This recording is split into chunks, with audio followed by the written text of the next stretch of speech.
Entre os anos de 768 e 814, portanto, durante 46 anos, quase meio século, o reino dos francos foi governado por Carlos Magno, Carlos o Grande, o Carlão, para os íntimos. Carlão era filho de Pepino o Breve. Pepino o Breve porque era breve de altura. Pepino, lembrando rapidamente da aula anterior, foi o primeiro mordomo do paço, prefeito de palácio, ou seja, funcionário real de um rei a se revoltar contra os reis merovingios. Pepino derrubou o último rei merovingio e acabou com a dinastia merovingia. Dinastia essa que havia começado com Meroveu, havia continuado com Clovis e com os descendentes de Clovis, os reis indolentes, os reis preguiçosos. Pepino se tornou o primeiro rei não merovingio, rei que enfrentou os lombardos na Itália, no centro da Itália, e doou um grande pedaço de terra para a Igreja Católica formar o seu patrimônio de São Pedro. Pepino então foi um grande cristão, um grande rei franco cristão que defendeu o território franco, que expandiu o território franco e expandiu a aliança entre francos e a Igreja Católica. Carlão foi maior ainda do que o seu pai, pois Carlão inaugurou até mesmo o novo nome dessa dinastia, dessa família. Não se tornou uma dinastia pepiníngia, mas carolíngia, de Carlos.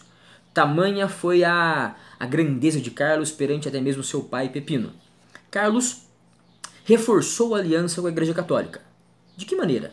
No ano 800, Carlão foi até a Basílica de São Pedro, a igreja mais importante do catolicismo mundial, se ajoelhou diante do Papa, a figura mais importante para os cristãos aqui na Terra, e no dia 25 de dezembro, dia mais importante para os cristãos, Natal, ouviu do Papa que ele, Carlão, seria o imperador do Sacro Império Romano Germânico.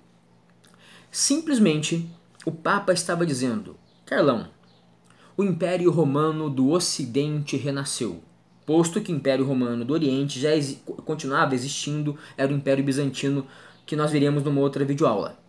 Mas o Império Romano, continuava dizendo o Papa, do Ocidente renasceu. Não o Império Romano como antes, mas o Império Romano Germânico, que une romanos e germânicos, bárbaros e latinos, sob a cruz, o poder de Deus, da Igreja Católica, sacro, sagrado, Império Romano Germânico. Olha que responsabilidade nas mãos de Carlos e que genialidade era dele. Afinal, os dois poderes estavam unidos. Leão III, representando a Igreja Católica e o poder sobre as almas europeias. Carlos Magno, representando o poder sobre os corpos europeus, sobre os territórios europeus. Carlos expandiu, por falar em territórios, o território franco, transformando esse território franco, que com Pepino era reino, em um império, algo muito maior.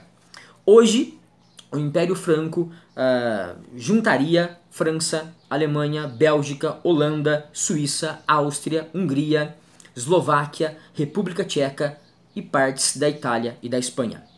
Um território tão grande deveria ser administrado não por um homem só. Então Carlos Magno percebeu: se eu dividir o meu território, se eu em várias províncias, dar essas províncias, esses lotes de terra a nobres da minha confiança, eu vou ganhar a amizade deles. Eles deverão ser fiéis a mim em guerra, deverão me proteger em guerra. Afinal, eles ganharam um pedaço de terra do meu reino. Em contrapartida, enquanto essa aliança existir, tá, eu deverei cumprir a minha parte de ceder essas terras a esses nobres. Assim foi feito. Carlos dividiu então o seu território, o território do Sacro Império Romano Germânico, em ducados, marcas e condados. Ducados, pedaços maiores de terra dados aos duques. Marcas, pedaços de terra na fronteira do Sacro Império Romano Germânico com outros territórios, pedaços então mais complicados de serem vigiados. Esses eram as marcas dadas aos marqueses. E por fim, os condados, pedaços menores de terras dados aos condes. Condes, marqueses e duques, nobres que deviam fidelidade até a sua morte a Carlos Magno.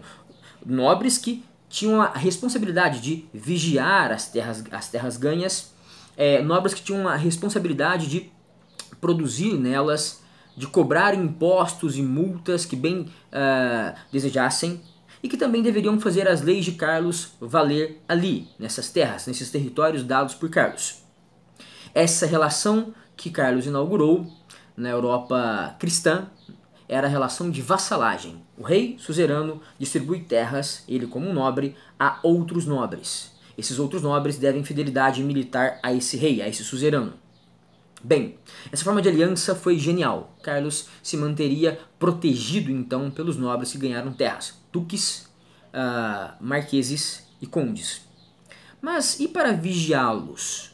Carlos Magno mandou fiscais, chamados missi dominici, percorrerem todo o império, fiscalizando se as leis de Carlos estavam sendo respeitadas nesses territórios mais distantes.